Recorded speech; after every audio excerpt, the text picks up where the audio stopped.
Hello and welcome to Fact or Fiction on Sportuccino. I am Richard Parr, where every single Monday we talk about the biggest stories in sport. I give 5 to 6 statements describing what happened over the weekend or what might happen in the future, and myself and my guests will decide whether they are fact or fiction. We're of course live on Facebook, on Periscope, on YouTube, and you can also watch this video back at sportuccino.com or listen to it as a podcast on iTunes or on Stitcher. And please subscribe if you haven't done that already and give us a rating and review. I'd really appreciate it. What do you think about all of our topics? We'd love to hear from you as well. You'll see them on the ticker below, and we're going to go through them one by one, but would love to get your thoughts as well. And of course, I'll try and read as many as I can in the next 25 minutes here on Fact or Fiction on Sportuccino. You'll see they are on the ticker. Would love to hear from you. Now, I'm delighted to say we've got a debutant on the show. He is a football journalist and sports journalist from the freelance world. You name it, he's been writing on it. And I'm delighted to say that joining me on Fact or Fiction today is Andrew Raeburn. Andrew, good morning to you. How are you doing today? Morning. Not too bad, yourself? I'm doing very well. Excited to talk about what has been another fascinating weekend in the world of sport, in particular the Premier League, because you know that is where we get most of our bread and butter in the sports journalism world. Before we get into that, what were you mainly covering this weekend, Andrew? On Saturday, I write for West London Sport, on Saturday I was at covering Brentford's game at Aston Villa.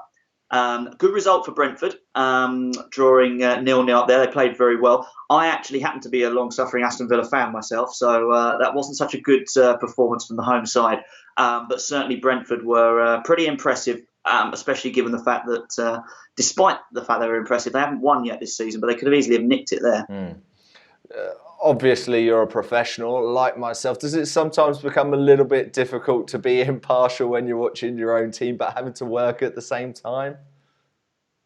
Well, my local team when I was living there was Eastbourne Borough, who are a non-league side of repute, and I used to commentate on their games for BBC local radio. So I was I've been quite used to, from an early age, having to sort of restrain myself. But I will admit to going up to Villa Chelsea when a few years ago when I was covering also a game there for West London Sport, and Fabian Delph scored the winning goal. I happened to probably stand up and punch the air at that point, I will admit. Well, you know, we're in this game because we love it, and I think if you don't show a little bit of passion, it's almost like, what's the point? We may as well be working in an office cubicle, crunching some numbers or something like that. Well, of course, a lot of people were very opinionated this weekend during that Manchester City 5-0 victory over Liverpool when Sadio Mane was sent off. And it feels like there's just this huge divide of almost 50-50 of people saying, yes, he deserved to be sent off. No, he didn't deserve to be sent off. And that is our first topic on Fact or Fiction today. We are talking about that sending off of Sadio Mane. And let's take a look at it. It is on our Twitter page. And it said, Sadio Mane deserved to be sent off. Fact or fiction? Andrew Raeburn, what were your thoughts? Nice way to nice easy one to break us in with. Like you say, I mean, I'm gonna if only there was a middle ground on this one. I think I'm gonna err on the side of fact. That would disappoint a lot of people. Having said that, like you say, Richard, Twitter was divided. You have to. It's a little bit like gymnastics scoring. You have to take out some, the highest and the lowest level, if you like. You have to take out the views of Liverpool fans and Man City fans, and even their rivals. Heaven only knows what side Man United fans are on in that one. But for the neutral perspective, yes, people were divided because, well, he's got a right to go for the ball. I mean, a lot of the pundits were saying that, most of them former strikers, funnily enough. Other people saying, well, look at what damage he could have caused. Well, you can't, as a referee, and I did qualify as one, although only at part level, you can't give a colour of a card based on the damage caused. You can only go by the incident itself. Referees have three things to take into account when deciding whether to award a card or not. Whether the tackle is careless, which is normally a warning, whether it is deemed to be reckless, which is a yellow card, or whether it is deemed to be committed with excessive force. Now, that is, of course, when you see challenges with 2 feet off the ground, that sort of thing. But there is also another element, which is whether it is endangering the safety of an opponent. And that will be the key one that I think went through the referee's mind on that occasion.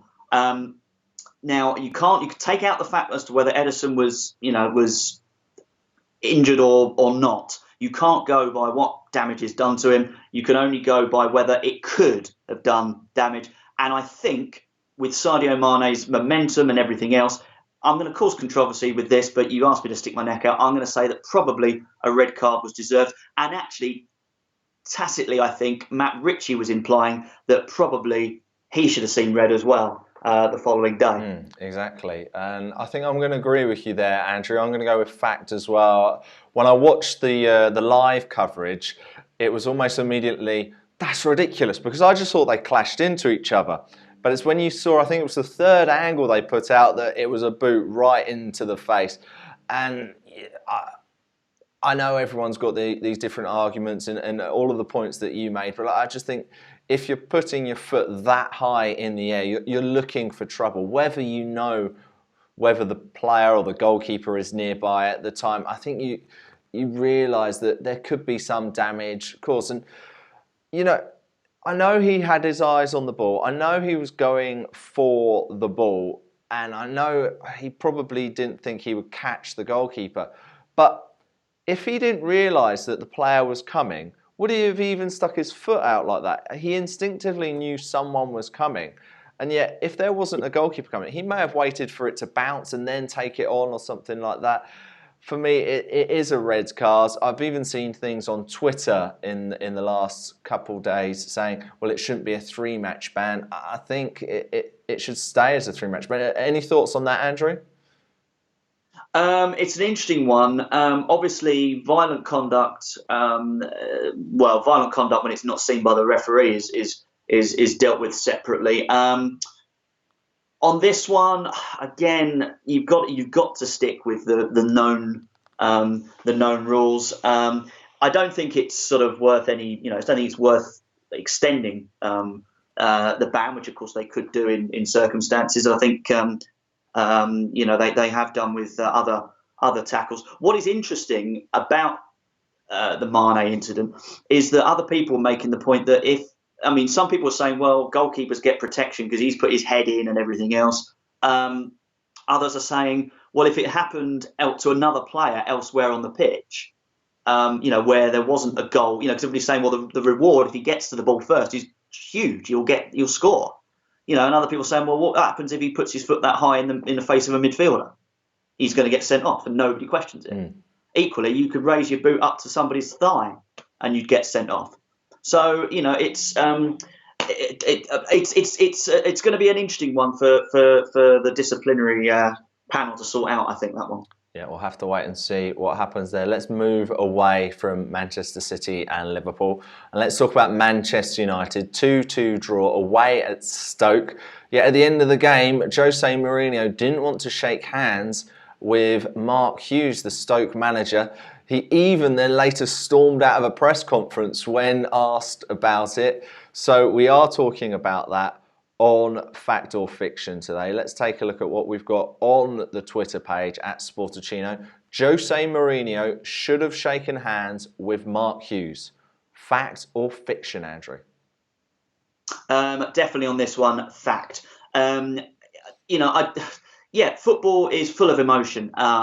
And Mark Hughes is not necessarily everybody's cup of tea. I know that the way sometimes the Stoke bench, and that's not just Hughes, that can be Mark Bowen and other people as well, have behaved in the past in the technical area has not been to everybody's liking. Going to Stoke is an interesting experience for a lot of people, and they're sticking within the boundaries of things. Unless the fourth official or the referee thinks that Mark Hughes is behaving inappropriately, he stays there, and he will be within the boundaries of the laws. Jose Mourinho likes to deflect attention away from bad results. We've seen it all the time. Not necessarily thinking that a draw away from home is a bad result, but he always likes to bring the attention back to himself. If Mark Hughes told Jose where to go when Jose came stepping in front of him or whatever, that is just, that is what happens. And if the fourth official isn't bothered, as far as I'm concerned, Jose should just put up with it. You don't even have to mean it when you shake someone's hand. Just do it. But to make a big scene out of it, and to then, the question on Match of the Day was not necessarily helpful because it didn't allow for a follow-up, which is probably, why didn't you shake his hand? Not everybody should be friends, don't you agree? Because Mourinho then said, well, no, I think it's a stupid question, and I'm not going to explain why I didn't shake his hand. He deliberately went round and shook everybody else's hands so that he could avoid Mark Hughes. As I say, Hughes and Mourinho, they've been around enough now. They know the score. They know what they're up to. And it's always been the way that, Mark Hughes says, I always seem to get involved in these things. Well, yeah, he also, makes life annoying for other managers. Well, as I say, that's well within his rights. He could do that. And I thought Mourinho was perhaps, he knew what he was doing as well. He was deflecting attention, I think, a little bit. Yeah, I completely agree with you there, Andrew. Spot on. I'm going to go fact as well. He should have shaken hands pretty much for the similar things that you were saying there. It's... A friend of mine was telling me about when he used to play rugby, and he said it's one of those games where you leave it all on the pitch and at the end you shake hands. And all right, in rugby, this guy actually said, well, actually no, because this one guy spent the whole game actually trying to physically hurt me. He was trying to actually really take me down, and I wasn't going to shake hands with him.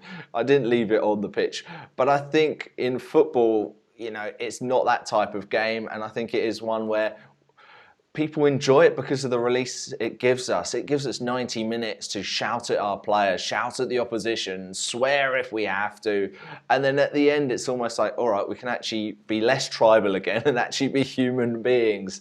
And I think that's why Mourinho should have shaken hands. It's we love tradition in this country, and that is a tradition. We are a gentlemanly nation in many respects as well. And I think you're right. It was a real tactic of hiding away a poor performance from Manchester United, who had really started the season very, very well. But Stoke, again, proving a very difficult place for some of the top sides. Of course, they beat they beat Arsenal earlier this season as well, with Hesse scoring on his debut. So Mark Hughes, he knows how to ruffle some feathers, as you say, with some of the top teams. All right, let's move on in the world of the Premier League. Let's talk about Sunday. It was another defeat for Crystal Palace. 4 games, 4 defeats, no goals. No team has ever done that in Premier League history. So, of course, we are asking, or we're saying, Frank de Boer will be the first manager to be sacked in this Premier League season. Fact or fiction, Andrew? Well, the likelihood is probably fact. The issue that Crystal Palace have, yesterday, by all accounts, even the account of Sean Dyche, they didn't perform that badly. But what do they want? In the Premier League, you've got 38 games. Now, Crystal Palace will want, fairly obviously, to retain their Premier League status. They would argue that they've spent money on players and they've got the quality of the likes of Benteke and Kabay, etc., to do better than that. But is 38 games, certainly is 4, enough for a new style to be implemented? On Match of the Day 2 last night, they went through a list of Crystal Palace managers, and there they were with Holloway and Allardyce, etc., Pulis, and going through to Alan Pardew and saying, well, look, is this appointment of De Boer what Simon Jordan wanted? He wanted to get away from those types of managers, the sort of the pragmatic type, and he wants to implement a new style. Well, you can't do that in 4 games. There's a question as to whether you can even do it over 38. But of course, you have to still, in doing it, retain your Premier League status. So you kind of have to have a mix and match. Implement your style gradually. But if Simon Jordan's expecting overnight results, and I'm afraid ripping everything up or expecting a new manager to rip everything up and bring in the Ajax way or whatever is not going to happen overnight, particularly when, you've got a selection. Okay, De Boer's brought in a few, but you've got, the bulk of last season's team. Christian Benteke has proved himself at Aston Villa and to a lesser extent Liverpool, but certainly with his spell at Palace, to be a good Premier League striker. But can you play the football that De Boer wants to play with him in the side? I would say you can, but equally the temptation for other players is when you've got the ball and Benteke is there, go and look for him, especially when you're not playing very well and you're on the back foot. The temptation is to try and hit Benteke and try and win second balls. Well, that could be pragmatic. It may win you games. It may keep you in the Premier League. It may put you in the top half. Is that the Ajax way? No. What do they want? Who knows? The answer is probably the De Boer experiment will be doomed to failure. It's interesting to talk about that, though. Antonio Conte, though, is a man. Okay, he's got a lot better players at his disposal than Frank de Boer has, but of course he did win the Premier League last season, reverting or changing to a 3-4-3, which a lot of teams have tried to copy already this season and at the back end of last season. Arsenal, one of the teams I can immediately think of, and I'm not really sure it's worked too well for them yet. But, I'm going to go with fact as well. I think that four defeats, no goals is not a great record, and it's Swansea aren't a particularly strong team. Burnley aren't a particularly strong team. Swansea, of course, playing Newcastle. And, there are decent players there. Under Pulis, they look pretty good. Under Allardyce, they look pretty good. Yes, they've been without Zaha for a few of the games as well. He's one of their key players.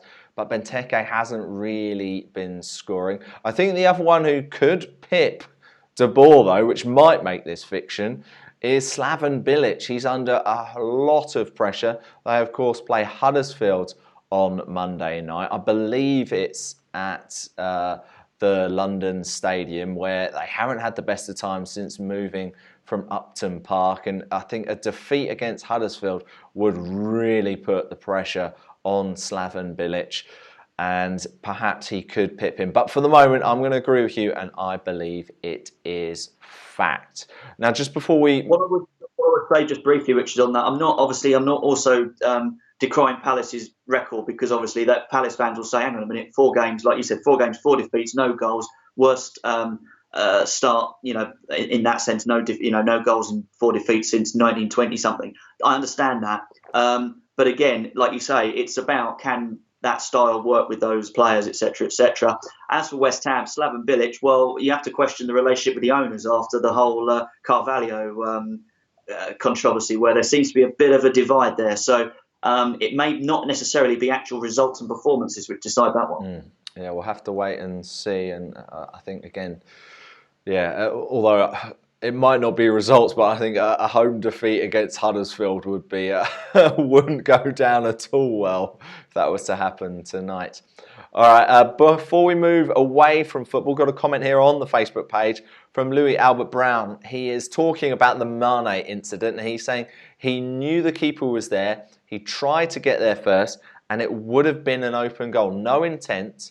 However, he endangered another player with a dangerous challenge. Therefore, it is a red.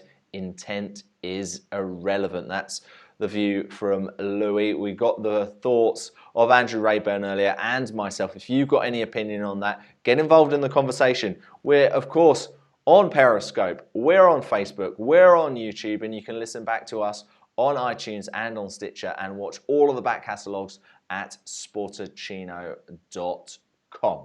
All right, we've spoken about the Premier League, and we're now going to talk about some other sports. and let's see what we've been discussing on our Twitter page today at Sportuccino. So let's move away from De Boer now, and we are talking about cycling. Chris Froome won the Vuelta a España yesterday on Sunday, and so we are asking, Chris Froome is Great Britain's greatest ever cyclist. Fact or fiction, Andrew Raeburn? Oh, well, I mean, when you've got a lot of competition, particularly recently, in terms of road cycling. Bradley Wiggins, is the name that immediately springs to mind. Having said that, of course, for Chris Froome to win 2 Grand Tours in the same year, and they were talking about the Vuelta having steeper climbs than the Tour de France. I mean, it's a remarkable feat of endurance, one that can't be belittled. It can't be understated. But can you see I'm umming and ahhing? It's just one of those things where you go, well, how can you compare? I think the problem that Chris Froome has had is that for some reason, both in Britain and in the cycling fraternity, full stop, people haven't really taken to him in the same way that people took to Bradley Wiggins. And and that maybe now with Britain's cycling being so successful over the last 5 or more years, are we now sort of taking his efforts and his achievements for granted? I mean, that's incredibly worrying from that point of view. It's a little like Andy Murray with in tennis. You're going to miss Murray when he's gone, and you're going to miss you've missed Bradley Wiggins now, and Chris Froome. An absolutely, fantastic achievement to win the Vuelta as well. I'm still going to lean towards fiction. It's one of those ones, really, Richard, where you could make a case for both. I know that's why you've got the debates. It would be easy if it wasn't. It wouldn't be a debate if it wasn't easy. But look, he's a terrific cyclist, and they've all got their claims to it, really. Mm. Andrew, just going to interrupt you now. A little bit of breaking news. Can you believe what we were just talking about? Whether Frank de Boer would be the first manager to be sacked, and it has been confirmed. There's been some sources from Sky. It's now trending on Twitter. Frank de Boer has apparently been sacked by Crystal Palace, the first manager ever to be sacked in 4 games. I believe the record before that was 7, I think. But Frank de Boer has been sacked by Crystal Palace. Andrew, let's get your thoughts immediately on this, please. Well, like I say, 4 defeats without any goals. You could argue, right, 34 games left. This isn't working. This isn't what I expected. But I think they made the point again on Match of the Day 2 last night. What discussions were had between Jordan and de Boer? Everybody's talking about, is this a new style? If that was the case, give him time to implement it. Give him the tools, give him the players. If it's purely results based, tell him so. I think they had the thing with West Ham, didn't they? And Sam Allardyce, where they kind of the owners told him he's got to play better football, and Teddy Sheringham came in to help out with the attacking side of it all, and they got better results towards the end. Although Slaven Bilic, if you never know, he might be out by the end of the day, as you say, but has improved on that. But I think they're probably now thinking, well, this is just failed. We might as well cut our losses now. And, the trouble is, as they said, the favourite is Roy Hodgson. And that, I'm not anti-Roy Hodgson. A lot of people probably would be. But you're going back down the old route again as far as Palace are concerned. That may be successful, but don't then try and dig it up and rip it up and start again. Those are the current information coming out, is that it looks like it will be Roy Hodgson taking over. Is that the right choice? Is there anyone else you think they should perhaps be thinking about instead? Well, whenever a managerial vacancy is up, and as a Villa fan, I follow a lot of Villa people on Twitter, and we've had more managerial changes in the last few years than I can bear to think about. you always look at, the odds and everything else, and you go, oh, yeah, I'd have him, I wouldn't have him, etc., etc. The cult of the manager, in my view, is a little bit overrated. What I mean by that is that managers work in some instances, they don't work in others. You look at David Moyes being a good example, worked very well in this situation at Everton, didn't work at Manchester United, and then again at Sunderland. Does that make him a bad manager? It certainly makes him damaged goods, like it did with Steve McClaren. But Roy Hodgson could do what he did for at Palace, what he did for Fulham. His England experiences need to be taken into account, but equally put aside, because that is with certain players and a certain approach. You won't be able to tell. Frank de Boer looked like a good appointment, and 4 games later, it's not worked. So you can't tell. It's an inexact science, is what I always say. And really, picking a successful manager is sometimes, whisper it quietly, more luck than judgment. Yeah, so we'll have to see what happens there. 4 games. It's interesting. I read the book Quiet Leadership by Carlo Ancelotti. Absolutely fascinating. And when he talked about his time at Paris Saint-Germain, when he took that over, it was seen to be a long-term project. And I think that was something he mentions he was looking forward to.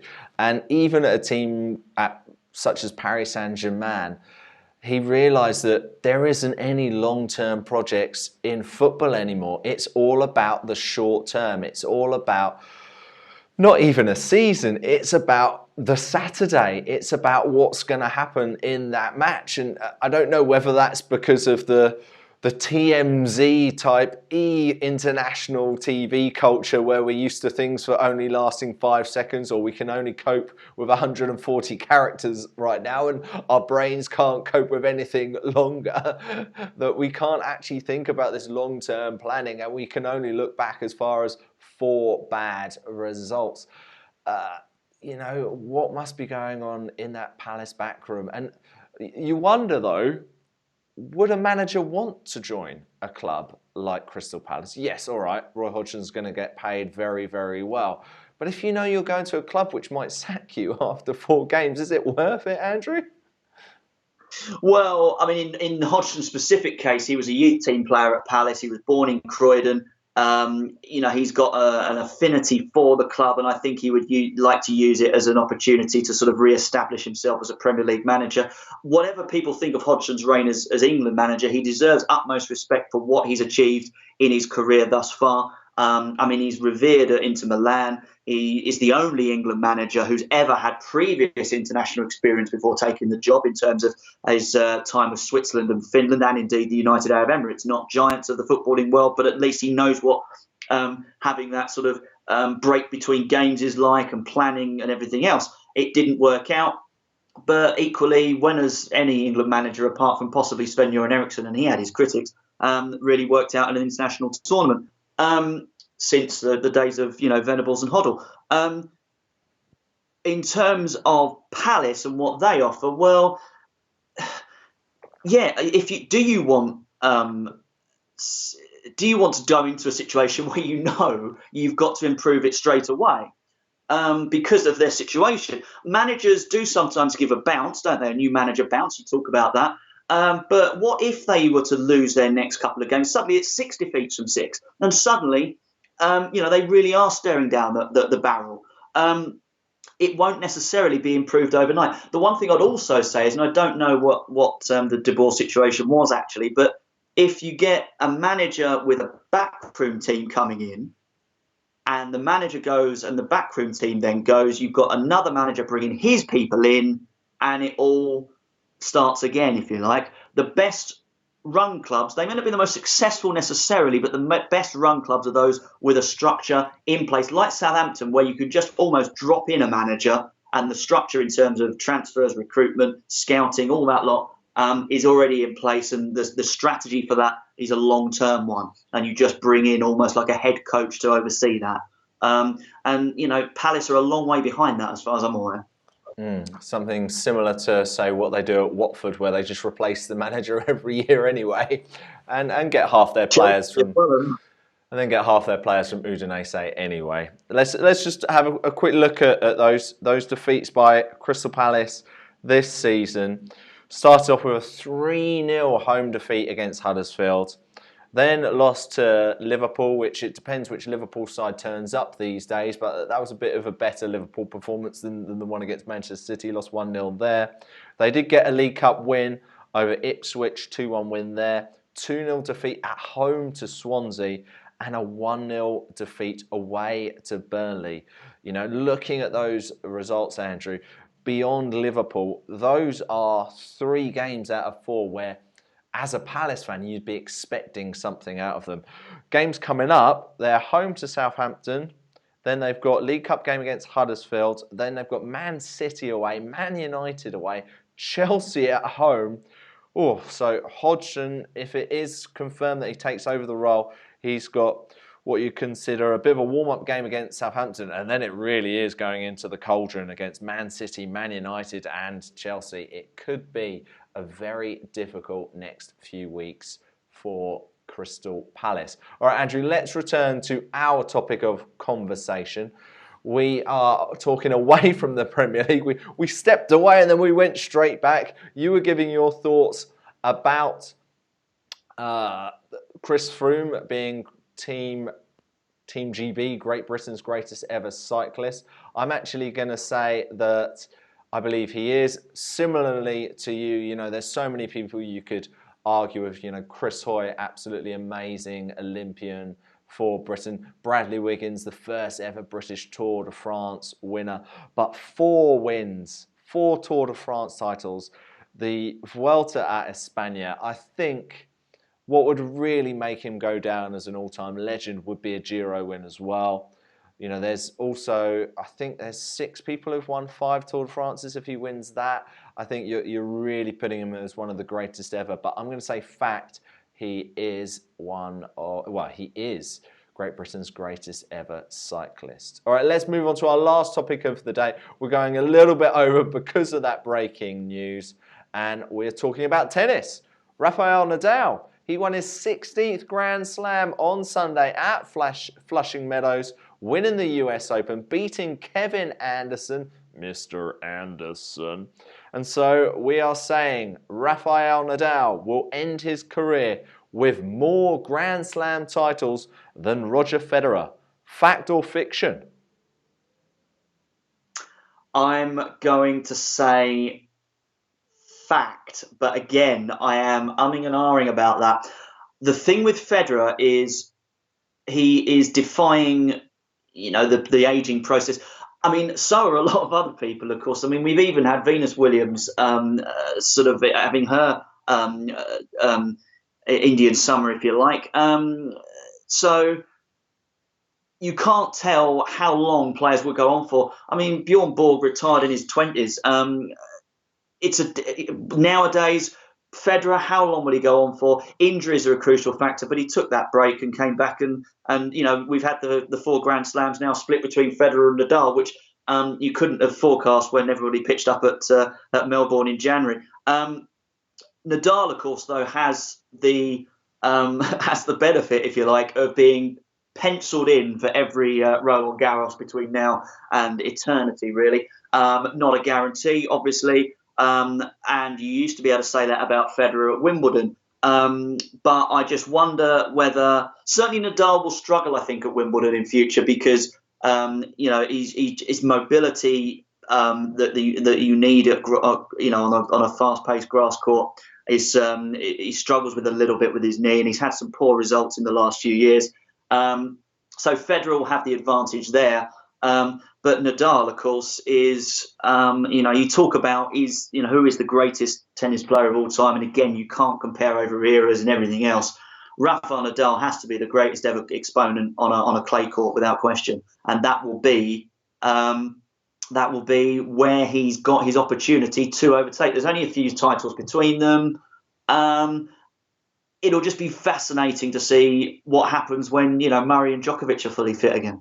Wonderful stuff. Well, Andrew, thank you so much for being on Sportuccino today. I think we lost my voice for a little bit. I think my mic switched off, but we've been listening to you throughout the whole program, and it's been really good knowledge. Thank you so much for being on Fact or Fiction today.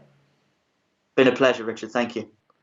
Really good to speak to Andrew on this week's Fact or Fiction. Sorry if we did have some problems with my sound. I think I actually went to cough, switched the mic off, and then forgot to switch it on. One absolute nincompoop. But we got all of the major stories, we got all of the major things covered with Andrew Raeburn today. What are your thoughts on any of them? Let's continue the conversation on our Twitter page at Sportuccino. Also, let us know on Facebook on the comments page there. You'll be able to watch this show back at sportuccino.com. We are not confirmed if we're going to be back next week. I'm actually going to be traveling to Turkmenistan for the Asian Indoor and Martial Arts Championships. So we're going to try and work out if we can do the show at all from there. If not, we will definitely be back in 2 weeks' time for more fact or fiction on Sportuccino. But until then, I hope you have a wonderful week and look after yourselves. Goodbye.